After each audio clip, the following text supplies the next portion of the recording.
inyong lahat at welcome back po dito sa channel natin.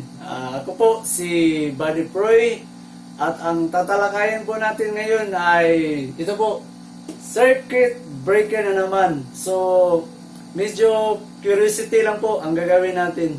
Kasi may non-reversible at saka reversible sa breaker.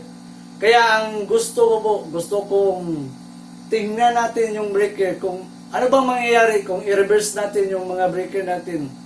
At saka tingnan rin natin ang mga protection device nila kung gagana ba yun, kung babaliktarin natin yung reversible natin o ma-reverse ba natin ang mga breaker natin. Ito po, may tatlong breaker po tayo ngayon. Isang surface type na circuit breaker, isang MCB at isang RCCB.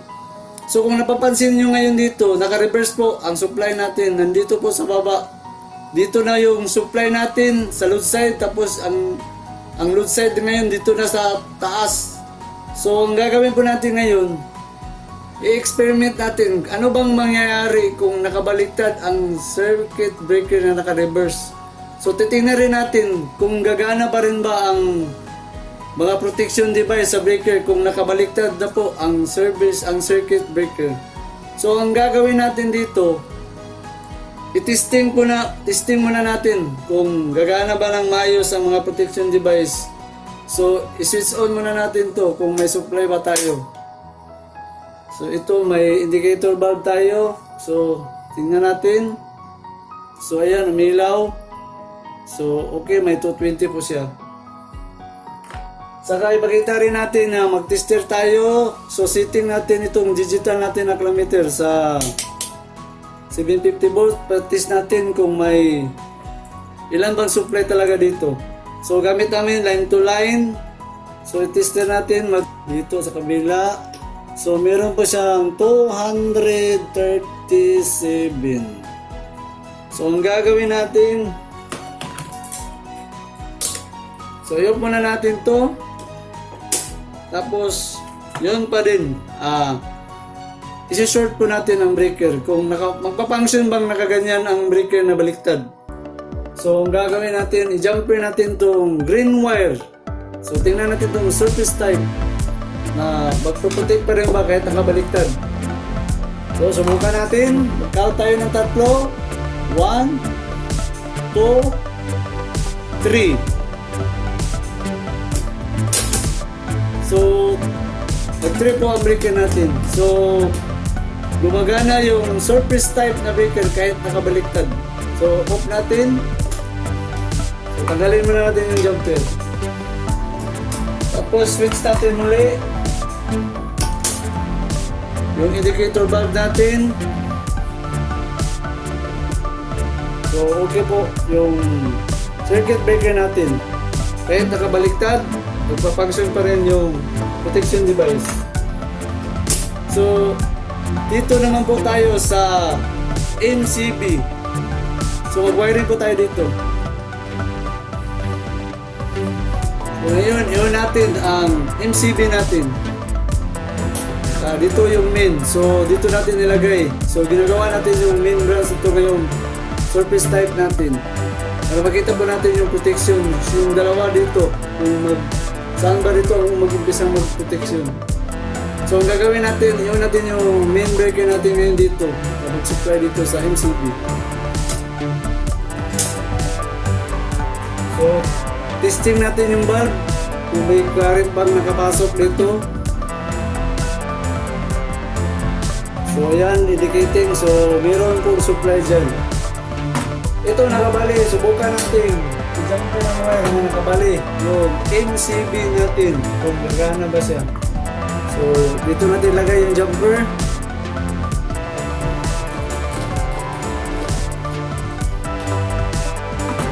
So, counting tayo. Kung kaya ba itong mag-protect sa short circuit ang MCB nakabaliktad ang supply.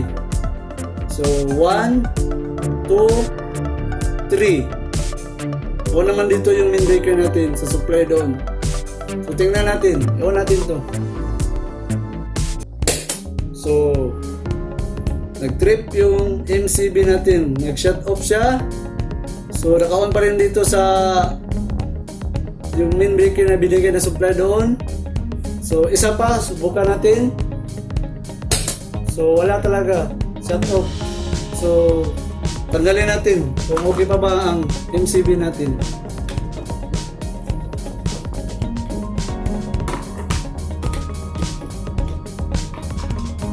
So i-on natin muli. Yan, tapos itong indicator bulb natin. So okay pa rin ang MCB natin kahit nakabaliktad, naka-reverse yung tapping natin. Jumper po tayo sa wire. So supplyan natin itong, bigyan natin ng supplyan RCCB natin. So dito.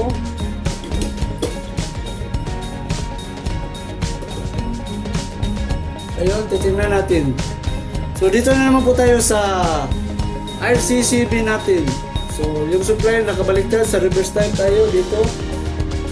Follow side. So ang gagawin natin, i-on natin to. So open na natin to. On tayo dito, saka on tayo dito. So ito yung indicator bulb, tingnan natin. So may supply. So ang gagawin natin, i-jumper po natin ang RCCB natin kung okay ba. Kaya ba niyang mag-protect ng short circuit? Pero alam naman natin hindi to kaya mag-protect ng short circuit. So, pero subukan natin. So ngayon dumaan siya dito sa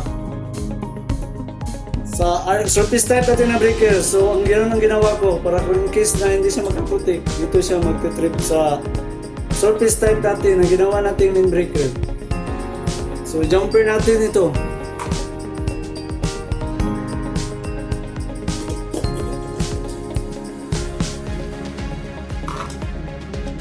So ngayon, naka-on yung main breaker natin dito sa surface type.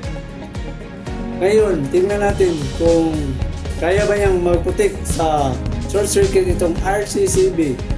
So switch natin. 1, 2, 3. So kung napapansin nyo, hindi po nag-trip dito sa RCCB. Pero dito po siya nag-trip sa circuit breaker na surface type. Tingnan nyo, dito siya nag-trip. So wala siyang protection talaga sa short circuit at saka siguro sa overload itong RCCB natin. So off natin to, tanggalin natin.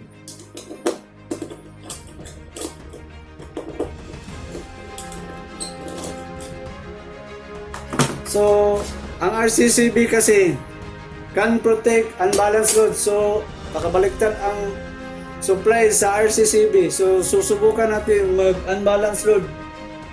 So switch on natin. Tapos dito tayo kukuha ng supply natin. Subukan natin dito at saka dito. So ayan, may supply. Ngayon tingnan natin, i-unbalance load natin. So dito tayo kukuha at saka dito dahil unbalanced load. So tingnan natin, naka-reverse ang breaker. So tingnan natin, unbalanced load ba? So unbalanced load, nag-trip, nag-shut off yung RCCB. Gawin natin muli. Tapos sa kabila naman, dito at saka dito. So ganoon pa rin, nag-shut off. So functional po ang RCCB kahit nakabaliktad pala ang reverse type sa supply. So ito susubukan rin natin unbalanced load. Meron ba sa MCB? Dito saka dito. Tingnan natin, may ilaw. Wala. Dito sa kabila, wala pa rin. Subukan natin dito sa old type na surface type breaker. Kung pwede ba siyang mag-protect sa unbalanced load. Wala. Sa kabila, wala pa rin. So ito nakaprotect pa rin kahit naka-reverse. So ang gagawin naman natin ngayon, balik tayo sa ground. Dito ipakita ko yung ground natin. Ito yung wire ground natin. So ang gagawin natin, i-on natin yung breaker natin dito. Yan, on. So, susubukan natin ang surface type na circuit breaker kung kaya ba niya mag-protect o mag-trip o ba siya sa ground. Ito, ground wire natin ito na binaon natin sa lupa. So, testing tayo dito. Dito, testing natin. So, dito, i-ground natin. So, wala. Sa kabila, nag-spark siya, wala pa rin. Hindi nag-trip. Yan, wala. So, sa kabila tayo, sa MCB. Yan, wala. Kabila. Wala pa rin. So, walang shut off. So, walang MCB, walang surface type. Dito tayo sa RCB. So, papangasun ba ang RCB natin? So, nakabaliktad yung kuha natin, supply. So, tingnan natin. Nag-trip, nag-shutdown, shut off yung breaker ng RCB. So, sa kabila naman. Sa kabila, dito na naman, sa kabila. So, shut off pa rin. So, gumagana po kahit naka-reverse yung tapping natin. So, shut off muna natin to. So, ngayon, ito, balik tayo dito sa ground fault na sinasabi sa ground. Pag hawakan mo ito at hahandle ka rin sa ground, papunction ba ang RCB nakabaliktad? So, gusto ko subukan. Sige, subukan natin. So, tapping natin to. Ito nakabaliktad. Subukan natin. Yan. Ngayon, i-switch on natin to. Tingnan natin may voltahe bang ayos. Yan, switch on na yung RCCB natin. So, punan natin ang voltahe. So, set natin sa 750 volts. Titingnan natin yung voltage doon, dito. So, meron tayong 237 na voltahe. So, line to line po ang gamit natin. So, ngayon ang gagawin natin, i-ground po natin sa ground tong wire natin. So, sinabi doon, makaprotect daw yung RCCB sa port ground wiring. So ito ground to. So titingnan natin kung magti-trip ba. So gagawin natin, itas natin to ground doon sa linya.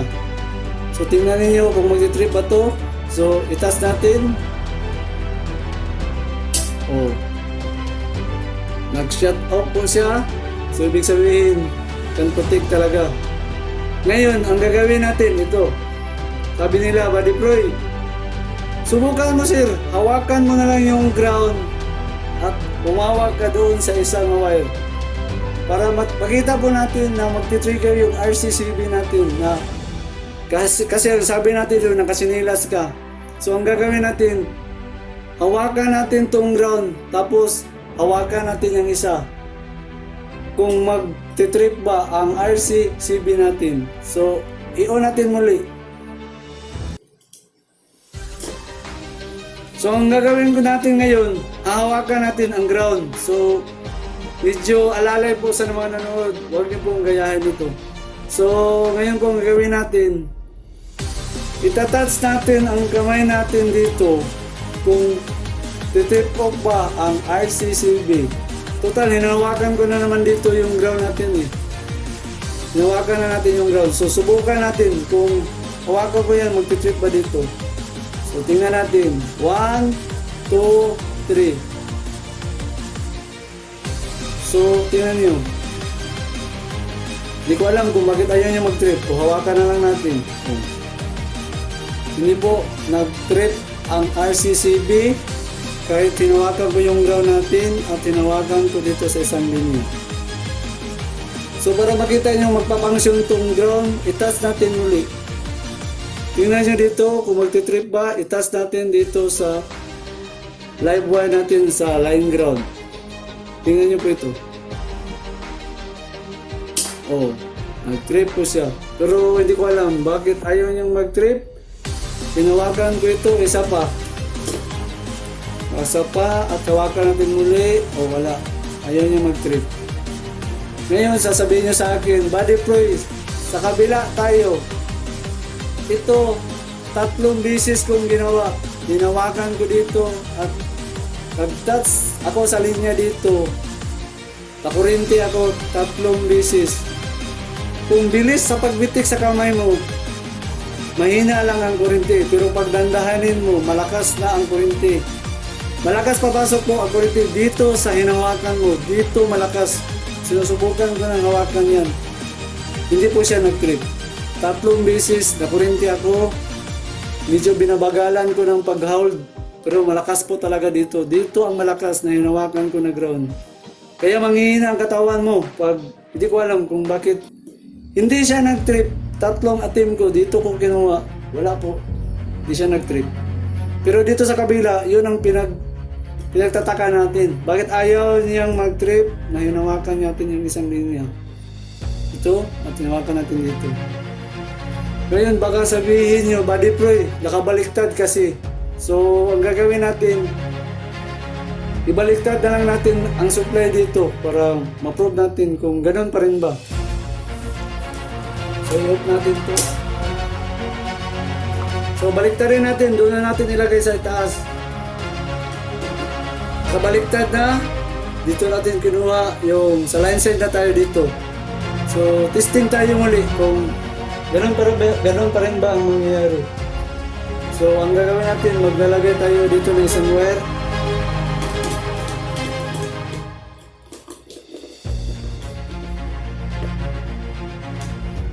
Yan. Tapos, iwan natin muli.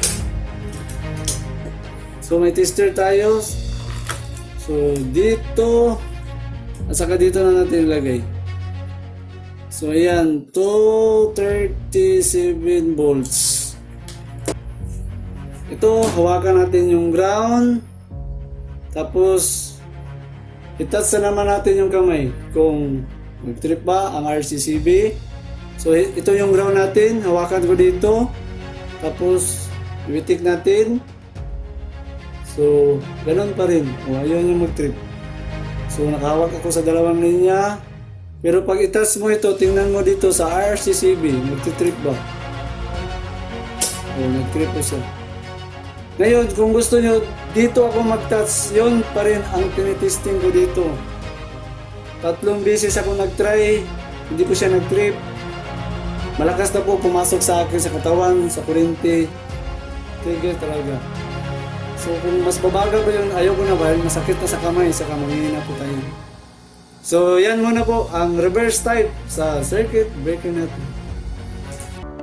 Ayan po, tapos na po tayo sa reversing natin sa breaker. Saka kayo na pong bahala doon kung anong desisyon nyo, anong pinagkaiba doon sa reversing na breaker. So, ganun pa rin po, bago po tayo magpaalam sa inyo, marami pong idol na magpapa-shoutout dito sa atin. So, i-shoutout natin yung mga idol natin dito sa channel natin. So, shoutout natin si Sir Jesus Malari. Isa po siyang electrician vlogger. So, mahilig po siya sa mga contactor, mga house wiring. Baka gusto nyong pumunta po sa channel niya. Jesus Malari. Magandang araw dyan sa iyo, Sir Jesus. Saka shoutout na natin si Eligorio Francis. Magandang araw dyan sa iyo, Sir Eligorio. Saka shoutout din natin si Saldi Babilangan. Magandang araw dyan sa iyo, Sir Saldi. Saka shoutout din natin si GR Espanyol. Magandang araw sa iyo dyan sa iyo, GR. Saka shoutout din natin si Ismail Tangkalakan. Sir, mayong adlaw ni mo din na, Sir. Sir Ismail. Saka shoutout din natin si Mars Life and Leisure from Sarinto, parang Maguindanao. Uy, Bisaya ni. Sir, mayong adlaw ni mo din na, Sir. Sir Mars Life and Leisure. Saka shoutout din natin si Sir Leo Luna from Butuan City. KSE Jeddah. Nagtrabaho, OFW ni. Nagtrabaho ni siya sa KSE Jeddah. Sir, kunting ingat dyan sa KSE Jeddah, si Sir Leo Luna. Saka shoutout din natin si Master Ju Tutorial TV. Isa rin siyang electrician vlogger. So, baka gusto nyo pumunta po sa channel niya, baka makakuha po kayo ng mga idea. Electrician vlogger rin po siya, si Master Ju Tutorial TV.